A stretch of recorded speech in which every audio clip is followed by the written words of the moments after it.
Hello दोस्तों, आप लोग अच्छे होंगे। ये मैं उम्मीद कर रहा हूँ कि आप लोग बहुत अच्छे से होंगे। आज हम नंबर सिस्टम के अगले सेशन में चलते हैं। आज नंबर सिस्टम में हम कुछ और बात करेंगे।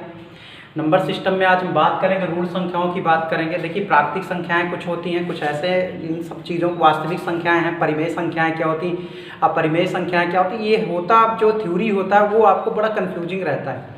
बहुत इजी क्वेश्चन थ्योरी बेस बनते हैं, वो आप गलती से उसको समझ नहीं पाते हो, गलत करके चले जाते हैं। तो आप इन सब क्वेश्चन को करने के लिए आपको थ्योरी आना चाहिए। और जिन लोगों ने अभी भी चैनल को सब्सक्राइब नहीं किया, चैनल को सब्सक्राइब कर लें बराबर डेली अपडेट के लिए। और जो लोग मुझसे जुड़ना चाह रहे हैं, फेसबुक पे आप मुझसे जुड़ सकते हैं। अगर आप यहाँ से सर्च करेंगे 10SD यहाँ से आप फेसबुक पे जुड़ सकते हैं। टेलीग्राम पे आप जुड़ सकते हैं, मैं लिंक इस पे दे दूंगा। टेलीग्राम पे जो आपको स्टडी मटेरियल है टेलीग्राम पे मिल जाएंगे। व्हाट्सएप पे भी अभी मैं मान लीजिए नहीं दे रहा हूँ नंबर, क्योंकि बहुत ज़्यादा काम रहता है। यहाँ से देख लीजिए टेलीग्राम, और ये आपका ये आप हमसे फेसबुक पे, आप टेलीग्राम से आपको स्टडी मटेरियल मिल जाएगा। फिर देखते हैं, आपको व्हाट्सएप नंबर भी दे दिया जाएगा। जो टॉपिक आपको कन्फ्यूजिंग होंगे वो आप टॉपिक मुझे मैसेज कर दीजिएगा, तो मैं उस टॉपिक पर एक आध जो भी समस्याएं होंगी, लेक्चर होंगे, वो ले लूँगा। तो नोट कर लीजिए आप नंबर, इस पर व्हाट्सएप नंबर आप इस पे नोट कर लीजिए 7080735352। अब देखिए, यहाँ से आप फेसबुक, ये है मेरा फेसबुक पेज है, ये आपका टेलीग्राम पे है, APS करके है 500 करके, मैं लिंक इस पे दे दूँगा, लिंक में जाकर कर लीजिएगा। व्हाट्सएप नंबर आपका ये है, आप व्हाट्सएप पे मैसेज करके मुझे टॉपिक आप बता सकते हैं, किस टॉपिक पर वीडियो बनाया जाए, कहाँ पे दिक्कत हो रही है। चलिए हम आगे चलते हैं, ऋण संख्याओं की बात करते हैं। ऋण संख्याएं क्या होती हैं? देखिए, ऋण संख्याएं क्या होती हैं आप समझिए। देखिए, ऋण संख्या क्या होता है? ऋण संख्या मतलब होता है वह संख्या जो एक के अलावा, एक को छोड़ दिया जाए तो ऋण संख्याएं वो संख्याएं होती, जैसे मैंने लिख दिया 5 6 7 8 जो भी।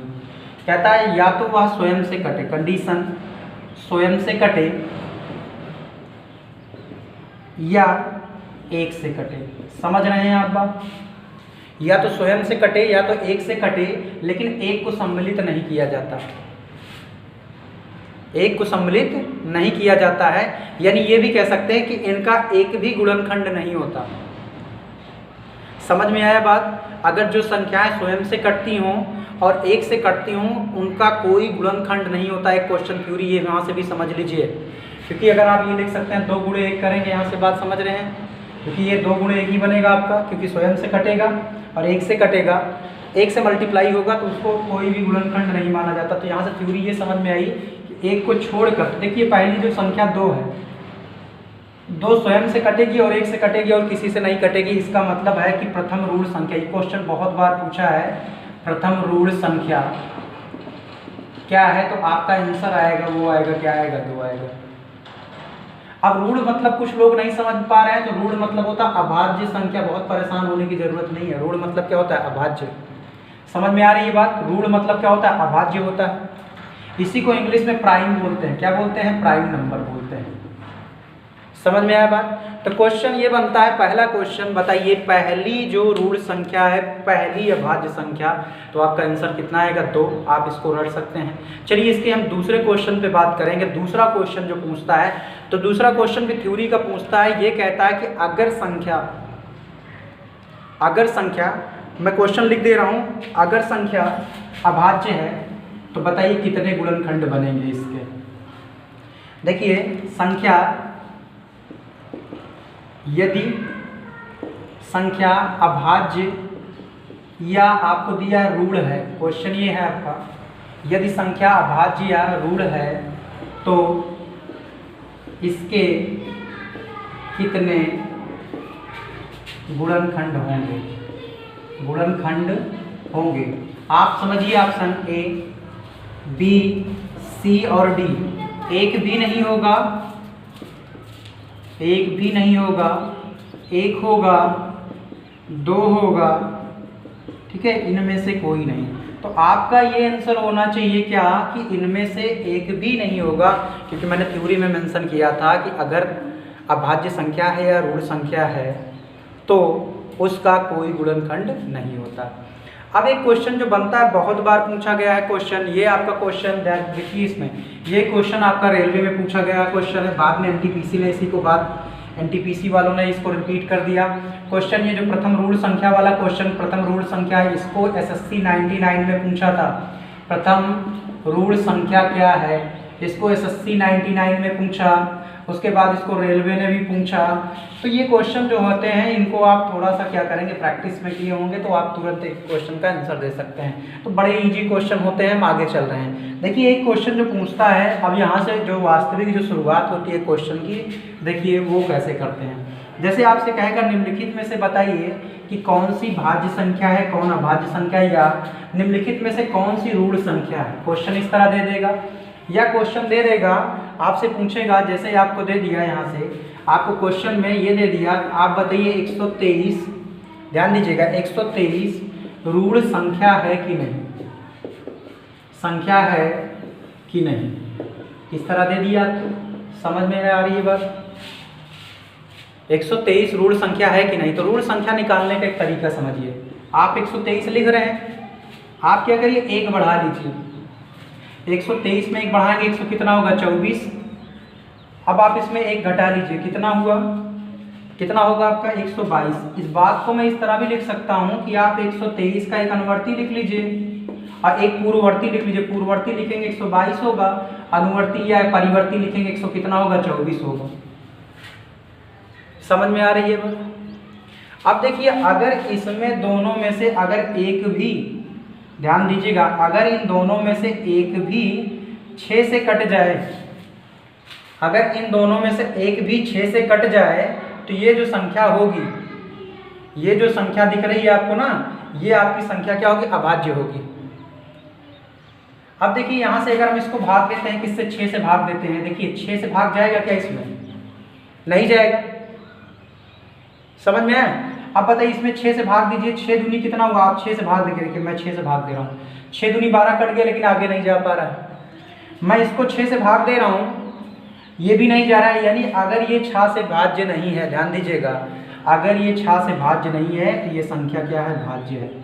रूल ये होता है, मैं रूल लिखवा दे रहा हूँ, रूल समझ लीजिए। अगर 6 से दोनों में से एक संख्या कोई भी कट जाए, 6 से कोई एक संख्या कट जाए, 6 से कोई एक संख्या भाज्य हो जाए, तो ये आता है रिजल्ट क्या, अभाज्य। जब कोई विभाजित ना हो, कोई विभाजित ना हो, तो ये क्या होता है, आपका भाज्य होता है। यानी ये संख्या कट जाएगी, किससे, किसी न किसी संख्या से क्या हो जाएगा, कट जाएगा। रूल समझ में आ रहा है? यहाँ से बात, इस बात को यहाँ से देखिए, एक मैं छोटा सा एग्जाम्पल और लिख रहा हूँ, उससे आप समझिएगा। जिन लोगों को नहीं समझ में आया, कोई बात नहीं, आराम से समझेंगे। जब तक समझेंगे नहीं तब तक इसको छोड़ेंगे नहीं, जब तक तोड़ेंगे नहीं तब तक छोड़ेंगे नहीं। हर मैदान फतेह कर तू, समझ में आया? फतेह करेंगे आराम से। चलिए देखिए यहाँ से, अब एक बात बताइए हमें, यहाँ से अगर मान लीजिए आपसे कोई पूछता है कि 7 बताइए, 7 जो है वो भाज्य है क्या, भाज्य है। तो आपको पता है कि 7 अभाज्य है, क्यों? क्योंकि आपका पता है कि ये 7 से कटेगा, या तो किससे कटेगा, 1 से कटेगा, या तो ये 7 से कटेगा या 1 से कटेगा, हमें पता है। अगर मान लीजिए हम अपना रूल लगाते हैं, क्योंकि जब रूल कोई सीखना हो तो छोटे से करिए, कोई बात बड़ी सीखना हो, कहीं बड़े काम करना है तो छोटे काम करना सीखिए। बड़े काम आप पहले ही शुरू करेंगे ना तो दिक्कत आएगी। समझ में आया बात? चलिए देखते हैं। अब ये 7 है, इसमें एक जोड़ लिया हमने, जोड़ा कितना, 8, और एक हम इसमें से कम कर ले रहे हैं, कितना हुआ, 6। अब बताइए इन दोनों में से, या इसको इस तरह भी लिख सकते थे, उसके एक पहले की बात, एक बाद की बात। अब बताइए इसमें या इसमें कोई 6 से कट रहा है क्या, 6 से कट रहा है ना। अगर 6 से कटेगा, ये कट गया, अगर 6 से कटेगा तो ये क्या होगा, अभाज्य होगा।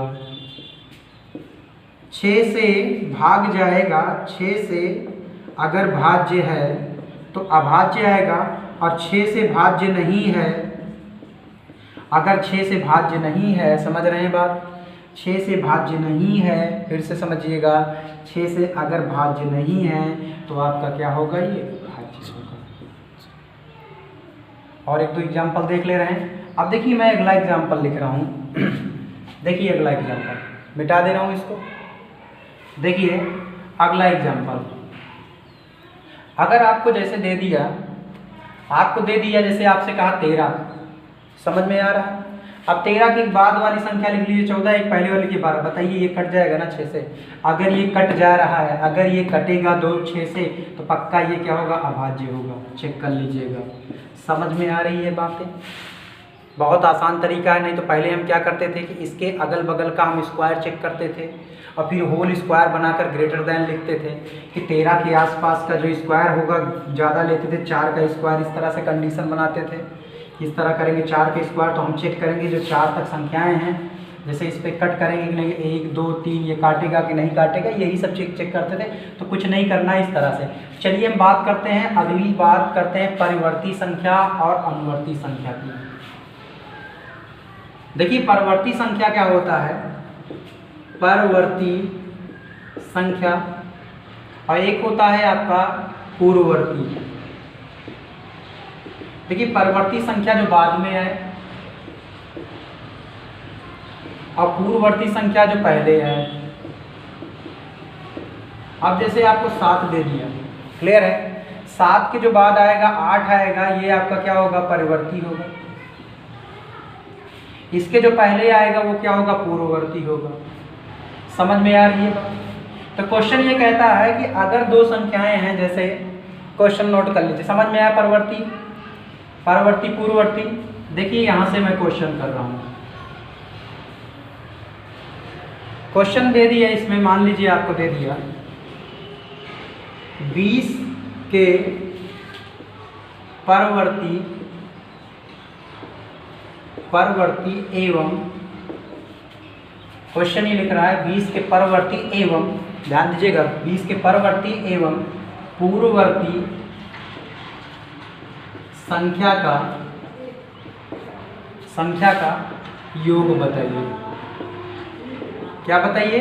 योग बताइए। समझ रहे हैं आप? अब देखिए 20 का जब हम पूर्ववर्ती की बात करेंगे, तो पूर्ववर्ती क्या होता है आपका? एक पहले की बात है 19 है। परवर्ती की बात करेंगे, परवर्ती मतलब इसके बाद 21 होगा। दोनों का अगर मैं जोड़ करूं, इन दोनों का पूर्ववर्ती परवर्ती, आपका देखिए 19 और कितना 21 कितना होगा? 40। आप ध्यान दीजिए इस बात को, ये 20 का डबल आ रहा है क्या? यानी ये बात समझ में आ रही है हमें कि अगर परिवर्ती, यानी एक रूल निकल आया, परवर्ती और प्लस आपका कौन सा? पूर्ववर्ती है, किसी भी संख्या का होगा, इनको जोड़ेंगे तो ये क्या होगा? जो संख्या होगी उसके दुगने की क्या होगी? बराबर होगी। क्लियर है? अब आपसे कोई ये कहता है 19, क्वेश्चन ये दे दिया आपसे, कहा बताइए 19 के परवर्ती और पूर्ववर्ती जो संख्या है उसका योग कितना होगा? तो आप कहेंगे 19 दूनी 38। समझ में आ रही है बातें? अब जैसे आपसे कहा 40 का बताइए, 40 दूनी कितना होता है? 80। इस बात को मैं थोड़ा सा समझा दे रहा हूँ कहाँ से आता है, इसको मैं मिटा दे रहा हूँ। समझ में आ गया? जिनको नहीं समझ में आता फिर से देख लीजिए रिपीट करके। चलिए यहाँ से मैं मिटा दे रहा हूँ। देखिए यहाँ से मान चलिए जो संख्या क्या करता है, जैसे कि मान लीजिए पूर्ववर्ती कोई एक संख्या a है, ठीक है?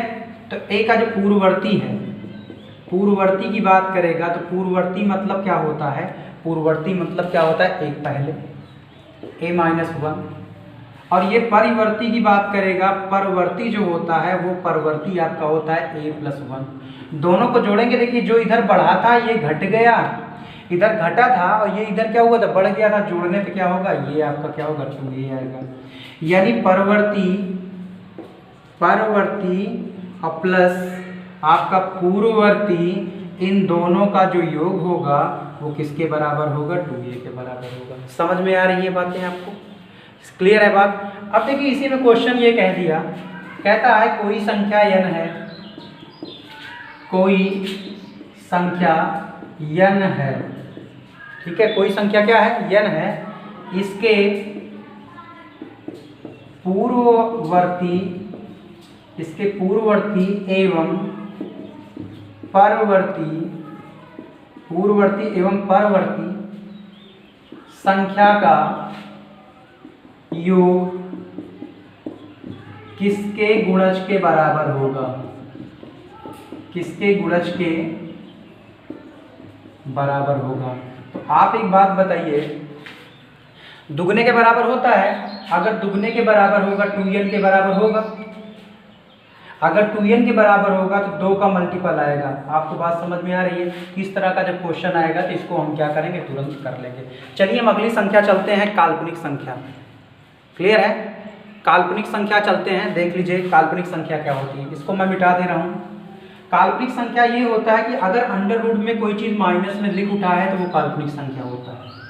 क्लियर है? अंडर रूट में कुछ भी चीज़ें लिखी हैं, जैसे मैंने कहा कि निम्नलिखित में से क्वेश्चन से मैं कर रहा हूँ काल्पनिक संख्याएं। काल्पनिक संख्या देखिए, अगर कह रहा निम्न में काल्पनिक संख्या कौन है? देखिए क्वेश्चन ये आपका है, पहला मैं ऑप्शन दे रहा हूँ। √2 दे दिया आपको, रूट मैंने कहा -1, √2 दे दिया, पाई दे दिया आपको, 0 दे दिया, A हो गया, B हो गया, C हो गया, D। क्लियर है? तो देख लीजिए इसमें जो माइनस भी है, देखिए अंडर रूट -1 होता है, इसका मान होता है I² के बराबर। तो जहाँ भी आपको ये दिखेगा अंडर रूट में माइनस दिखेगा वही आपका, क्योंकि इसको आप किस तरह लिख सकते हैं, अंडर रूट -2, देखिए इसको लिख सकते हैं 2 गुणे -1। जहाँ कहीं भी आपको अंडर रूट में माइनस दिख जाएगा वो आपका क्या होगा, काल्पनिक संख्या होगी। समझ में आ रहा होगा सब लोगों को? ये बात थी किसकी, काल्पनिक संख्या की बात है। अब हम अगले वीडियो में बात करेंगे परिमेय संख्या की, अपरिमेय संख्या की। तब तक आप इंतजार करिए, आप चैनल को सब्सक्राइब करिए, बेल आइकन को भी दबाइए, उससे आपको नोटिफिकेशन मिलेगी। जैसे ही वीडियो अपलोड होगा आपके जो है मैसेज मोबाइल पे जाएगा, और ज़्यादा से ज़्यादा लोग इसको देखें ताकि ज़्यादा से ज़्यादा लोग जो है इसका फ़ायदा उठा सकें। चलिए।